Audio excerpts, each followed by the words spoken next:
10 minute के बाद हम एक और मार्ग अवरुद्ध होने पर रुके। अच्छा नहीं है सर, सेटान ने कहा जैसे ही वो दृश्य का मुआयना करने के लिए उछलकर गाड़ी से दोबारा नीचे आया। अब की बार उसने बर्फ पर से गाड़ी घुमाकर चलाने की आजमाइश करने की सोची। ढलान तीखा था और इसमें बड़ी बड़ी चट्टानें भी अड़ी हुई थीं, किंतु किसी तरह सेटान ने उनको पार किया। उसका चारों पहियों से शक्ति पाने वाला वाहन एक मुश्किल से दूसरी पर हिचकोले खाता बढ़ रहा था। ऐसा करने के लिए उसने 2 तीखे मोड़ों में से एक काट दिया और जहां से बर्फ सरकी नहीं थी वहां से फिर रास्ता पा लिया। चमकदार धूप में जब हमने आगे बढ़ना जारी रखा तो मैंने अपनी घड़ी को फिर से देखा। हम 5400 मीटर ऊंचाई पर चढ़ाए थे और मेरा सिर बुरी तरह से भड़क रहा था। मैंने पानी की अपनी बोतल से कुछ पानी के मूंट कटके जिससे खड़ी चढ़ाई चढ़ने में मदद मिलती है। अंततः हम 5515 मीटर वाली दरे की चोटी पर पहुंच गए। ये पत्थरों की एक लंबी सी कतार जिस पर सफेद रेशम के स्कार्फ, चुन्नी, दुपट्टे व पूजा के लिए इंडिया लगी हुई थी, उनसे चिन्हित था।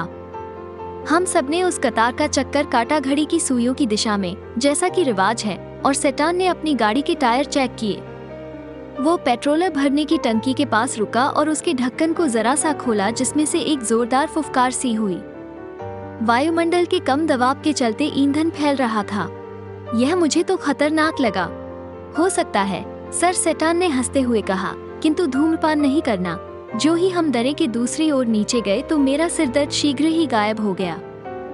जब तक हम लंच के लिए रुकते, 2 बजे का समय हो गया था।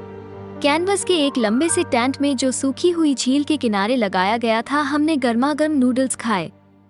इस पठार पर नमक के ढेर के और खारो झील के निशान मौजूद हैं। टेडीज ओशन के बचे हुए चिन्ह जो तिब्बत को घेरे हुए थे जब इस महान द्वीपीय टकराव ने इसे आकाश की तरफ उठा लिया। ये क्रियाकलापों का केंद्र था, जहां पर भेड़ की खाल के बने लंबे कोट और नमक लगे जूते पहने लोग हाथों में फावड़े और कुदालियां लिए आ जा रहे थे। धूप की चमक से बचने के लिए सभी ने धूप के चश्मे पहन रखे थे। जैसे ही नमक के ढेर से भरी सफेद झील जो चौंधिया देने वाली थी, वहां से नीले ट्रकों को एक लंबी कतार निकली। दोपहर बाद तक हम होर नामक छोटे से कस्बे में पहुंच गए थे और फिर से उस प्रमुख पूर्व पश्चिम मुख्य मार्ग पर आ गए थे जो लासा से कश्मीर तक का व्यापार करने वाला पुराना मार्ग था। डैनियल, जो लासा लौट रहा था, उसे एक ट्रक में सवारी मिल गई थी। अतः सेटान और मैंने उसे टायर की मरम्मत करने वाली एक दुकान के बाहर अलविदा कहा। नमक की झील से लौटते हुए हमारे एक के बाद एक 2 पंक्चर हो गए थे और सेटान उन्हें लगवाने के लिए बेताब था, क्योंकि अब उसके पास कोई अतिरिक्त टायर नहीं था। इसके अतिरिक्त दूसरे वाला टायर जो उसने बदला था वो इतना चिकना था जितना मेरा गंजा सिर। होर एक बेहद खराब जगह थी। यहाँ पर कोई वनस्पति नहीं थी, सिर्फ रेत और चट्टानें और वर्षों की जमा गंदगी के जहाँ तहाँ बिखरे ढेर। ये बड़ा दुर्भाग्यपूर्ण था क्योंकि यह कस्बा मानसरोवर झील के किनारे पर बसा हुआ है, जो तिब्बत की सबसे अधिक सम्मानित जलराशि है। प्राचीन हिंदू और बौद्ध उद्भव का सिद्धांत बतलाता है कि मानसरोवर 4 महान भारतीय नदियों का स्रोत है: सिंधु, गंगा, सतलुज और ब्रह्मपुत्र। दरअसल सिर्फ सतलुज ही इस झील से निकलती है और बाकी की नदियों को शीर्षधारा पास के ही कैलाश पर्वत से उपजती है। हम इस कैलाश पर्वत के काफी करीब थे और मैं आगे बढ़ने को उत्सुक था, किंतु मुझे प्रतीक्षा करनी पड़ी। सेटान ने मुझे जाने को कहा और होर के एकमात्र कैफे में कुछ चाय पीकर आने को कहा, जो कस्बे की बाकी की इमारतों की ही तरह बहुत खराब पेंट किए गए कंक्रीट से बना था और जिसकी 3 टूटी हुई खिड़कियां थीं। इनमें से एक खिड़की के भीतर से नजर आने वाला झील का अच्छा दृश्य वहां बैठकर एक ठंडी हवा की पूर्ति कर रहा था। फौजी वर्दी पहने एक चीनी नवयुवक ने, जो एक मैले चिथड़े कपड़े से मेरी मेज पर चिकनाई छोड़ गया, ने जाकर मुझे एक गिलास और एक थर्मस चाय दी। आधे घंटे के पश्चात सेटान ने मुझे इस अकेलेपन से छुट्टी दिलवाई और हम कैलाश पर्वत की और कई सारी चट्टानों और गंदगी के ढेरों के पास से गुजरते हुए कस्बे से बाहर निकलकर पश्चिम की ओर रवाना हुए। होर में मेरा अनुभव पहले के यात्रियों से बिल्कुल उल्टा था, जो वे लोग मानसरोवर झील के साथ उनके पहले अनुभव के बारे में बताते हैं। 1900 में आने वाले एक जापानी भिक्षुक इकाई कावागुची उस झील की पवित्रता को देखकर इतना अधिक द्रवित हो उठे कि ये फूटकर रोने लग पड़े। कुछ वर्षों के पश्चात इन जलधाराओं ने एक स्वीट जिसका नाम सवे हेडन था, उस पर भी इसी प्रकार का प्रभाव छोड़ा, जो इस प्रकार के भावातिरेक प्रस्फोटन आउटबर्स्ट का आदि नहीं था। अंततः जब हम वहां से दोबारा निकले तो अंधेरा हो चुका था और 10:30 बजे के बाद हम डाचन में एक गेस्ट हाउस के बाहर रुके, जो हमारे लिए एक और मुसीबत भरी रात साबित हुई। होर नाम के इस कस्बे में, जो खुले में गंदगी के ढेर जमा करने का एक स्थान था, इसने मेरा जुकाम चला दिया था। और यदि सच कहूँ तो ये जुकाम उस जड़ी बूटी वाली चाय पीने से भी गायब नहीं हुआ था। मेरा एक नाक फिर से बंद हो गया जब मैं सोने के लिए लेटा ही था, और मुझे यकीन नहीं था कि दूसरे नाक से क्या मुझे पर्याप्त ऑक्सीजन मिल पाएगी या नहीं।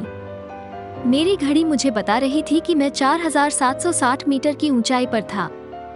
ये रावू से ज्यादा ऊंचाई पर नहीं था, और वहां पर भी मैं हर रात कई बार ऑक्सीजन की कमी के चलते लंबे लंबे सांस भरता रहा था। रात को इन तकलीफों का मैं अब अभ्यस्त हो गया था, किंतु ये अब भी मुझे डरा रही थी। थके मांदे और भूखन मैंने अपने मुंह सांस लेना शुरू कर दिया। थोड़ी देर के बाद मैं एक नथुने को शक्ति से हो सांस लेने लगा, जिससे मुझे अब पर्याप्त ऑक्सीजन मिलने लगी थी। परंतु जैसे ही अब मेरी आंख लगने लगी थी, मैं हड़बड़ाकर जाग गया। कुछ गड़बड़ थी।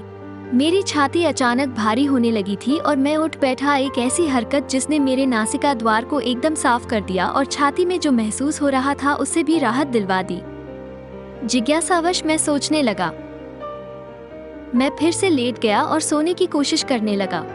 अब की बार भी वही परिणाम निकला। मैं ऊँघने की स्थिति में पहुंचा ही था कि कुछ ऐसा लगा कि मुझे ऐसा नहीं करना है। जरूर यह वही आपातकालीन विद्युतीय अनुभूति रही होगी जो आकस्मिक रूप से कार्य करती है, किंतु अब की बार वैसा नहीं था जैसा कि पिछले अवसरों पर होता था। अब की बार मैं सांस लेने के लिए हाफ नहीं रहा था, बस मुझे नींद ही नहीं आ रही थी। एकदम उठ बैठने से मुझे थोड़ा बेहतर महसूस हुआ। मुझे सांस आराम से आ रहा था और मेरी छाती भी ठीक थी। किंतु जैसे ही मैं लेटा, मेरी नासिका भर गई और मेरी छाती बड़ी अजीब सी लग रही थी। मैंने सीधा दीवार के साथ सट जाने का प्रयास किया, किंतु मैं अब इतना सहज नहीं हो पा रहा था कि आंख लग सके। कारण क्या था यह मेरी समझ में नहीं आ रहा था, किंतु मुझे सो जाने से डर लग रहा था। एक हल्की सी आवाज मेरे अंदर से ये कह रही थी कि यदि मैं सो गया तो मैं फिर कभी जाग नहीं सकूंगा। अतः मैं पूरी रात भर जागता रहा। अगली सुबह सेटान मुझे डाचन मेडिकल कॉलेज ले गया। डाचन का मेडिकल कॉलेज नया था और बाहर से देखने में एक बौद्ध विहार सा लगता था, जिस पर एक मजबूत दरवाजा था जो एक बड़े से आंगन में ले जाता था। हमने मुआयना करने वाले कमरे का पता लगाया जो अंधेरा और ठंडा था और जिसमें एक तिब्बती डॉक्टर था जो वो साजो सामान, सफेद कोट या स्टेथोस्कोप इत्यादि पहने नहीं था जिसकी मैं अपेक्षा कर रहा था।